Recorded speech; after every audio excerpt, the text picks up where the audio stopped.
To the family of John Lewis, welcome to the Rotunda. Under the dome of the U.S. Capitol, we have bid farewell to some of the greatest Americans in our history.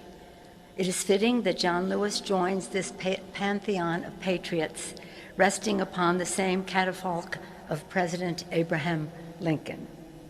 John revered President Lincoln. His identification with Lincoln was clear 57 years ago at the shadow of the Lincoln Memorial, where John declared, "Our minds, souls, and hearts cannot rest until freedom and justice exist for all people." Words that ring true today. Mr. Leader, I too was there that day, our student years. Between then and now, John Lewis became a titan of the civil rights movement and then the conscience of the Congress. Here in Congress, John was revered and beloved on both sides of the aisle, on both sides of the Capitol. We knew that he always worked on the side of the angels, and now we know that he is with them.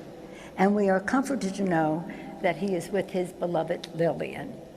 And may it be a comfort to John's son, John Miles, and the entire Lewis family, Michael Collins, the entire staff, that so many mourn their loss and are praying for them at this sad time.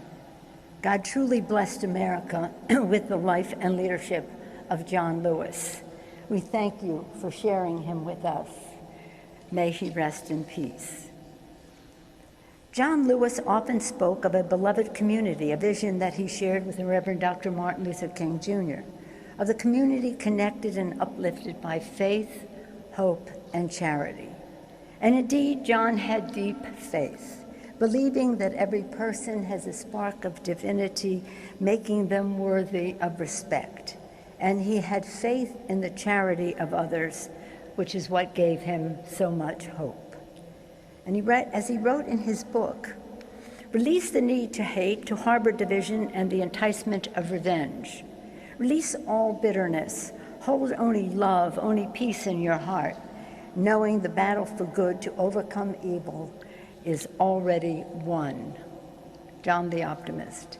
Through it all, John was a person of greatness.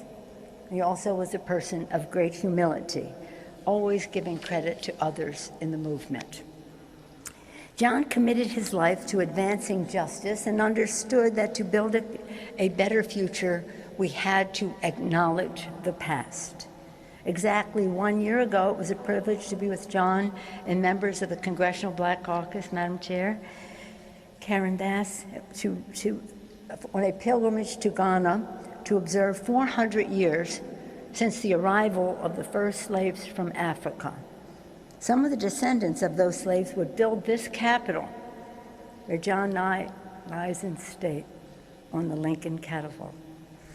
I wish you could have seen the response that John received when he was introduced to the Ghana Parliament. My colleagues are shaking their heads. It was overwhelming. But I wish you could have seen him at the door of no return, which enslaved people were sent through onto the death ships to cross the Atlantic. I wish you could have seen what it meant to him. He knew that the door of no return was a central part of American history, just as is the Edmund Pettus Bridge, the March on Washington, the Selma March to Montgomery Arm. When John made his speech 57 years ago, he was the youngest speaker at the March on Washington program. How fitting it is that in the final days of his life, he summoned the strength to acknowledge the young people peacefully protesting and in the same spirit of that march, taking up the unfinished work of racial justice, helping complete the journey begun more than 55 years ago. We have all seen the photographs of John being brutally beaten in Selma, which painted an iconic picture of injustice. What a beautiful contrast to see John and the Mayor of Washington, who's with us today, at the Black Lives Matter Plaza, standing in solidarity with the protesters, an iconic picture of justice that will endure and will inspire our nation for years to come. John firmly focused on the future, on how to inspire the next generation to join the fight for justice. And his quote, "to find a way to get in the way." As one of the youngest leaders of the Freedom Rides, March on Washington, as I said, and March to Montgomery, he understood the power of young people to change the future. When asked what someone can do who is 19 or 20 years old, the age that he was when he set out to desegregate Nashville, Lewis replied, "A young person should be speaking out for what is fair, what is just, what is right. Speak out for those who have been left out and left behind. That is how the movement goes forward," John said. Imagine the great joy he had traveling the country to share that message of action with young people. No need to imagine. It is my personal privilege right now for me to yield to our beloved colleague, the distinguished gentleman from Georgia, Congressman John Lewis.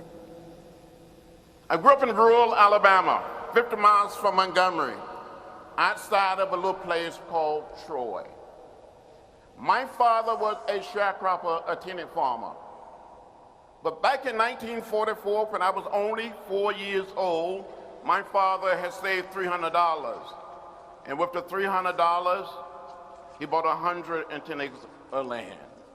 My family still own that land today. How many of you remember when you were 4? Now, what happened to the rest of us? It was many, many years ago when we would visit the little town of Troy, visit Montgomery, visit Tuskegee, visit Birmingham. I saw those signs that said white men, colored men, white women, colored women, white waiting, colored waiting. I would come home and ask my mother, my father, my grandparents, my great-grandparents, why? They would say, "That's the way it is. Don't get in the way. Don't get in trouble." But one day in 1955, 15 years old, in the 10th grade, I heard about Rosa Parks. I heard the words of Martin Luther King Jr. on our radio. 1957, I met Rosa Parks at the age of 17. In 1958, at the age of 18, I met Martin Luther King Jr., and these two individuals inspired me to get in the way, to get in trouble. So I come here to say to you this morning, on this beautiful campus, with your great education, you must find a way to get in the way. You must find a way to get in trouble, good trouble, necessary trouble.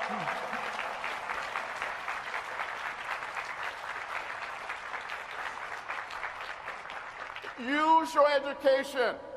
You have wonderful teachers, wonderful professors, researchers. Use what you have. Use your learning. Use your tools to help make our country and make our world a better place where no one will be left out or left behind. You can do it, and you must do it. It is your time.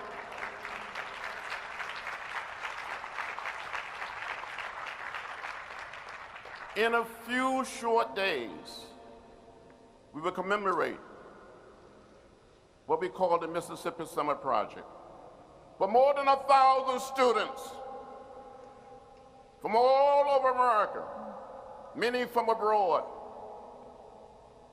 made a trip to Mississippi to encourage people to register to vote.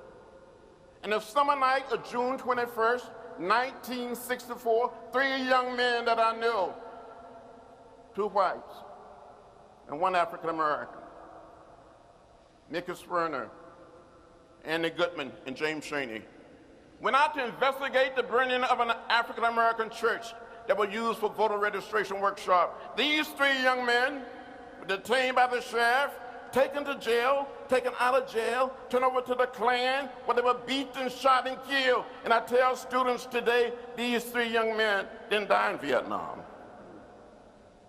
They didn't die in the Middle East or Eastern Europe. They didn't die in Africa or Central or South America. They died right here in our own country, trying to help all of our citizens become participants in the democratic process. As young people, You must understand that there are forces that want to take us back to another period. But you must say that we're not going back. We made too much progress and we're going forward. There may be some setbacks, some delays, some disappointment, but you must never, ever give up or give in. You must keep the faith and keep your eyes on the prize. That is your calling, that is your mission, that is your moral obligation, that is your mandate. Get out there and do it. Get in the way.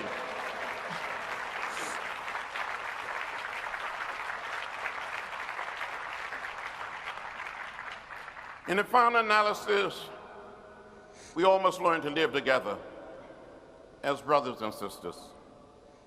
We all live in the same house. And it doesn't matter whether we are black or white, Latino, Asian American, or Native American. It doesn't matter whether we are straight or gay. We are one people, we are one family. We all live in the same house. Be bold. Be courageous. Stand up, speak out, and find a way to create the beloved community, the beloved world, a world of peace, a world that recognizes the dignity of all humankind. Never become bitter, never become hostile, never hate, live in peace. We are one people, and one love. Thank you very much.